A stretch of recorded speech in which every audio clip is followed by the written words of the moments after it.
Welcome to Canadian Justice. I'm Christine Van Gyn, and today we're discussing patent, copyright, and trademark law in Canada. If you have a new product idea, a business or brand, how do you protect it?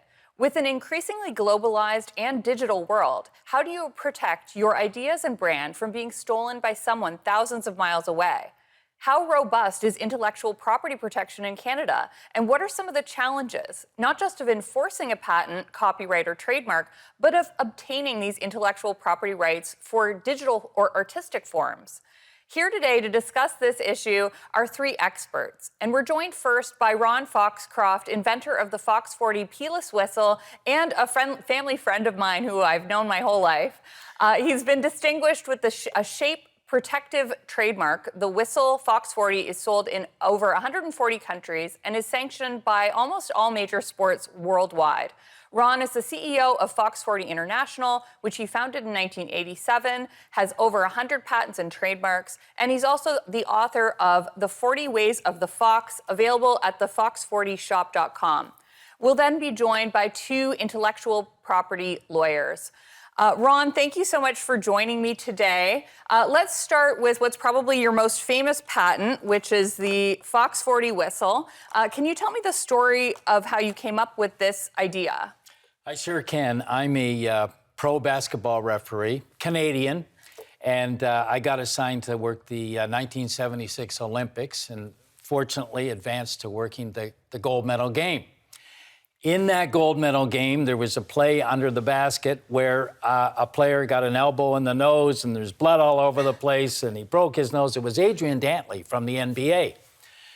So I blew the whistle with the little P and it got stuck.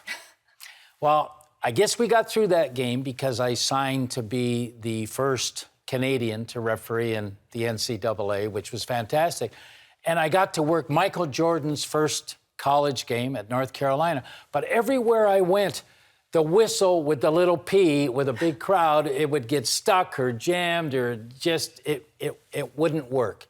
So finally, I decided somebody's got to do something about this. I hired an engineer, a scientist, a PhD in sound, and a music teacher, spent my life savings, came up with the Fox 40 whistle, and it wasn't quite that easy. It took 3.5 years.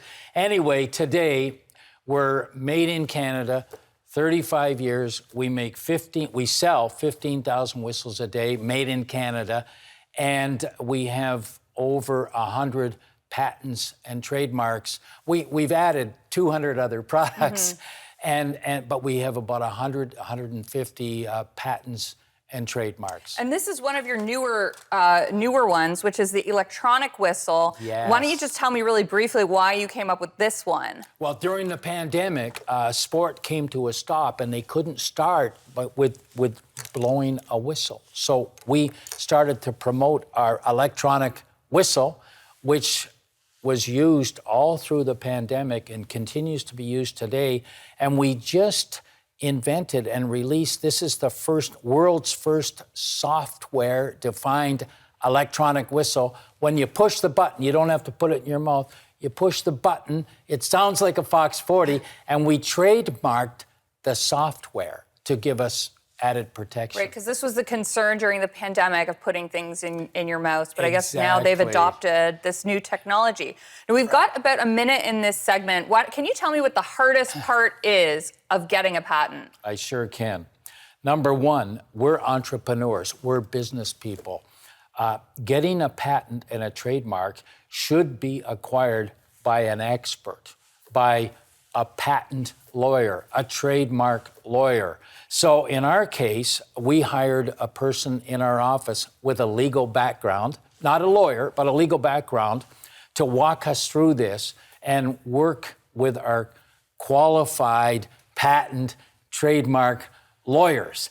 Now, that was difficult because to me, it was very complicated. I didn't understand it. I'm a basketball referee. I own a trucking company. I don't know the first thing about patent law, but our patent lawyers did an amazing job wordsmithing our claims on our patents, because it's one thing to acquire a patent, the other thing to renew the patent, it's the other thing to defend it. So we really count on our patent lawyers and our trademark lawyers. Well, I don't believe you that you don't know anything about patent law, because I think you've probably learned a lot by now. But we've got to go to commercial. When we come back, let's talk about some of those disputes.